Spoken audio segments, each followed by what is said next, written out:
Mr. Wright, good to go. C'est peut-être Nigel Wright qui est à la barre des témoins, mais c'est Stephen Harper dont on fait le procès. J'ai demandé à M. Duffy de rembourser ses dépenses. Quand j'ai appris le contraire, j'ai pris des actions. Le premier ministre était très au courant de ce qui se passait. C'est ça que les courriels démontrent. Répondu aux questions. Cette deuxième semaine de campagne électorale a donc été marquée par le témoignage de Nigel Wright, l'ancien chef de cabinet de Stephen Harper au procès Duffy. Alors, je retrouve Tasha à Toronto, Daniel à Ottawa, Michel COG à Montréal. Bonsoir à vous trois. Bonsoir. Bonsoir. Alors d'abord, un témoignage très attendu, en tout cas pour les mordus de politique comme vous notamment. Qu'est-ce qu'on apprend de neuf depuis 2 jours? Daniel. On apprend qu'il y a eu au bureau du premier ministre Harper une vaste opération de camouflage, je dirais même une vaste opération de mensonges, assortie souvent de contradictions, de confusion, d'obstructions systématiques à l'endroit des comités du Sénat, de Deloitte-Touche, de tous ces gens qui voulaient enquêter sérieusement sur l'affaire Duffy. Plein de gens dans l'entourage immédiat de Stephen Harper savaient exactement ce qui se passait, étaient impliqués dans cette opération de camouflage. Ils n'ont rien dit au premier ministre Harper. Et plus encore, le premier ministre Harper n'a posé aucune question pendant tout ce temps. Écoutez, moi j'ai l'impression ce soir que le premier ministre vient d'entrer à la suite de ce qui s'est passé aujourd'hui et de ce dont nous parlait Emmanuel tout à l'heure, que le premier ministre vient d'entrer dans une zone de turbulence très intense. Alors, Daniel, vous faites référence, bien sûr, au fait que un des plus proches conseillers de Stephen Harper, donc il était à l'époque, il a été promu, il est aujourd'hui, maintenant, dans cette campagne électorale avec Stephen Harper, et donc savait que Nigel Wright allait remettre ce chèque. Il a reçu un courriel de Nigel Wright disant « Je remets un chèque de 90 000 à Mike Duffy Et ce soir, les conservateurs nous disent que M. Novak n'a pas ouvert ce courriel. Oui. Tasha, vous, qu'est-ce que vous retenez surtout de ce témoignage? Bien, premièrement, que Nigel Wright, son premier conseiller à lui, peut-être c'est Dieu, parce qu'il a suivi la Bible dans toute cette affaire pour s'assurer qu'il a bien agi, selon lui. C'est un homme très religieux. Oui, écoute, je connais Nigel Wright, c'est bien, c'est un homme honorable, mais ce que moi je retiens de ça, que c'était pas son honneur envers Mike Duffy qu'il se souciait, c'était envers le premier ministre qu'il protégeait à tout prix. Et moi, je trouve on n'a pas trop appris de nouveau dans le sens que M. Harper n'est continuellement pas impliqué directement dans l'affaire. Nigel Wright n'a pas dit oui, il était au courant du chèque de 90 000 $. Il a dit au contraire qu'il ne l'était pas. On s'attendait à savoir la réponse à cette question.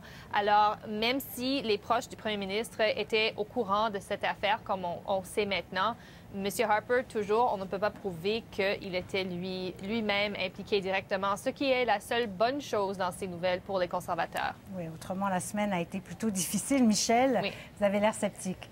Bien, je suis un peu sceptique parce que d'abord, quand on invoque la moralité, vous savez, quand tu fais l'aumône, arrange-toi pour que ta main droite ne sache pas ce que fait ta main gauche. D'abord, je pense pas que la plupart des Canadiens considéraient que le chèque de 90 000 $ à Mike Duffy est une aumône, en tout cas pas dans la définition conventionnelle.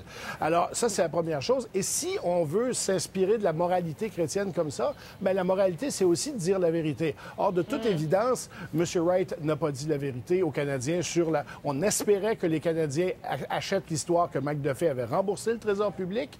Alors, et ça, il y a beaucoup de gens dans l'entourage du premier ministre et il n'est pas clair. On verra quand tous les courriels auront été décortiqués. Là, il y en a eu ça, des pets de courriels qui ont été déposés aujourd'hui. Si le premier ministre n'a pas été mis au courant quelque part. Mais à la fin, il est clair que au cabinet du premier ministre, on faisait une entreprise de couverture des faits et une entreprise comme celle-là, dans tous les scandales politiques depuis 20, 30, 40 ans, ça se fait aussi mal que le problème lui-même. Oui, quand on essaie de cacher le cover-up en bon français, là, quand le cover-up arrive, ça fait aussi mal que les faits eux-mêmes.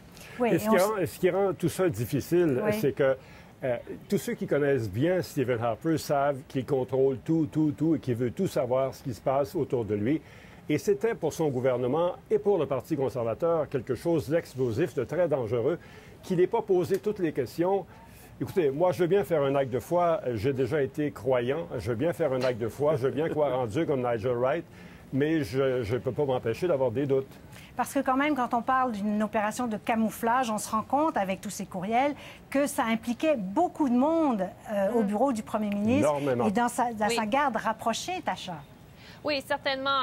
Ray Novak figure là-dedans. Stephen Lecce aussi, qui est présentement un des agents de communication de la campagne conservatrice. C'était apparemment la personne qui coordonnait l'écriture des lignes médiatiques à l'époque.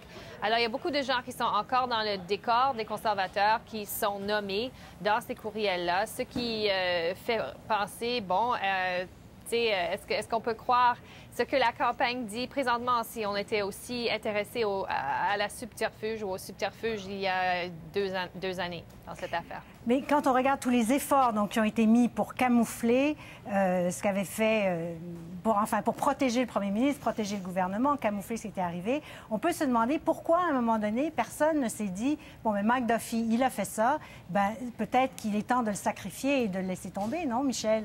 Oui, ça, c'est une des questions qui demeure encore bien posée. M. Duffy, par contre, était très utile au premier ministre. Il réchauffait les salles quand on avait des assemblées partisanes. Il était très aimé des partisans conservateurs. Puis à un moment donné, dans une histoire comme ça prend une vie qui lui est propre. Et à un moment donné, on perd des fois le sens des réalités. C'est pour ça, à un moment donné, que quelqu'un fait un chèque de 90 000 à M. Duffy. Mais le problème reste entier. Par exemple, aujourd'hui, on dit, M. Novak, ah oui, il a été mis en copie sur le courriel de Wright disant, je vais lui faire un chèque lundi, mais il ne l'a pas ouvert. Écoutez, ça, c'est la version moderne de le chien a mangé mon devoir, là. À un moment donné, ces choses-là colleront plus et c'est assez évident.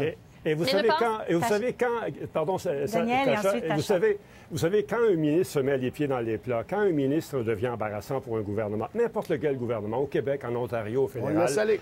On essaie de le sauver pendant quelques jours et ensuite on le jette par la fenêtre pour ne pas embarrasser davantage le gouvernement. Ces histoires durent 2 semaines et à un moment donné, on passe à autre chose. Ce qu'ils ont fait, c'est qu'ils ont maintenu une histoire pendant près de 3 ans maintenant, alors qu'il y avait une solution toute simple, c'est-à-dire à Mike Duffy, ce que tu as fait, ça n'a aucune espèce d'allure. Salut, bonjour, va jouer ailleurs.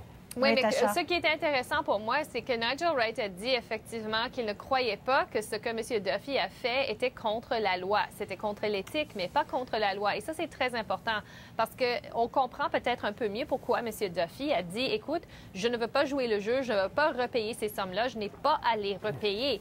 Et là, ce serait toute la question de l'éthique du Sénat et des règlements et du fait que M. Harper avait mis M. Duffy là dans le Sénat. Alors, c'était pas pour protéger Mike Duffy, c'était pour protéger le premier ministre et son jugement et l'image du parti que tout le monde s'est tourné en rond. Et je pense pas qu'au début de cette affaire, il pensait que ça allait trouver l'ampleur qu'elle a trouvée depuis. Pas du tout. Bon, alors, évidemment, on est en campagne électorale. La campagne de M. Harper est beaucoup basée sur son leadership et ce que ça peut imposer. Alors, Michel, quel impact tout ça peut avoir sur Stephen Harper? Est-ce que ça va jouer? Écoutez, vous disiez au début de l'entretien, Céline, qu'on était des passionnés de politique, puis que les gens suivent peut-être pas ça autant que nous.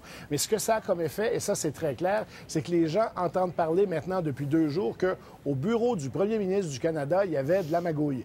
Et ça nuit à M. Harper, c'est évident. Ça peut démobiliser ses propres partisans, ça peut bien sûr mobiliser les autres. Et il ne faut pas oublier, depuis le début de la campagne, M. Harper fait littéralement une campagne qui s'adresse à sa base, à ses partisans, et en se disant, de toute évidence, si j'ai ma base, je vais gagner. Ça ne lui donne pas une très grosse marge de manœuvre. S'il démobilise sa base, il peut avoir des gros problèmes.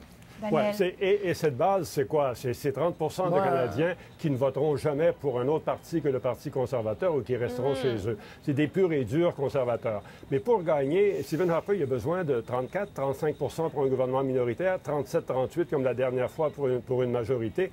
Et c'est ces 5 à 8 qui vont peut-être se dire à partir de maintenant, bon, ben, il est peut-être vraiment le temps de passer à autre chose. Et tout ce que je viens d'entendre, ce gouvernement qui devait être plus blanc que blanc, plus pur que pur, et pas mieux que les autres, finalement. Ou juste rester à la maison, hein? Ça va être suffisant.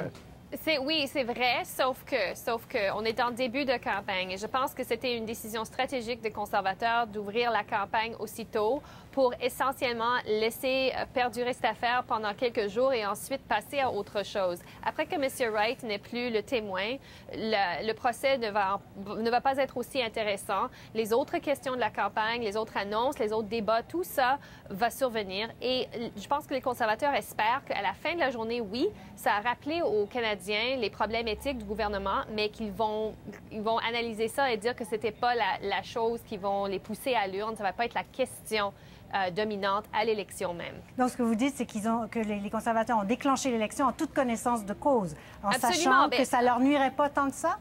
Absolument, parce qu'ils savent qu'en même temps qu'il y a ce procès, on a des annonces du Parti libéral, on a des questions d'autres annonces du Parti NPD. Il y a d'autres choses qui se passent en même temps. Alors, les médias sont divisés. L'attention ne porte pas tout sur le procès comme il l'aurait fait s'il n'y avait pas une campagne qui se passait en même temps. Oui, en même temps, depuis 2 jours, M. Harper, depuis plusieurs jours, M. Harper ne répond qu'à ces questions. Il y a 78 jours de campagne. Oui. 78 jours, c'est très long. Vrai. Michel. Mais c'est un gros pari de faire ça, de dire ils vont l'oublier avec le temps. Parce que quand on s'attaque aux questions éthiques, ça dure longtemps. Vous le demanderez à Paul Martin, qui n'a pas été mis en cause personnellement dans le scandale des commandites, mais l'ensemble du Parti libéral l'était. Il a payé les pots cassés de ça. Oui, mais le scandale des commandites, c'était des millions de dollars de l'argent des contribuables. Ici, c'est 90 000 de la poche de Nigel Wright. C'est pas la même chose, même si la racine de la chose est la même. Oui, il y a une question d'éthique.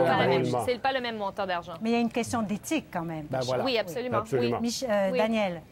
Oui, non, écoutez, moi, est-ce que quand les gens vont aller voter le 19 octobre, ils vont se dire « Oh, Michael Duffy, je ne vote pas pour Mike Duffy ». J'entendais hier un analyste dire, pendant la dernière semaine de campagne électorale, comptez sur les libéraux et surtout le nouveau Parti démocratique pour vous montrer la binette de Mike Duffy et des autres sénateurs qui ont eu des problèmes pendant toute la semaine, juste avant le vote.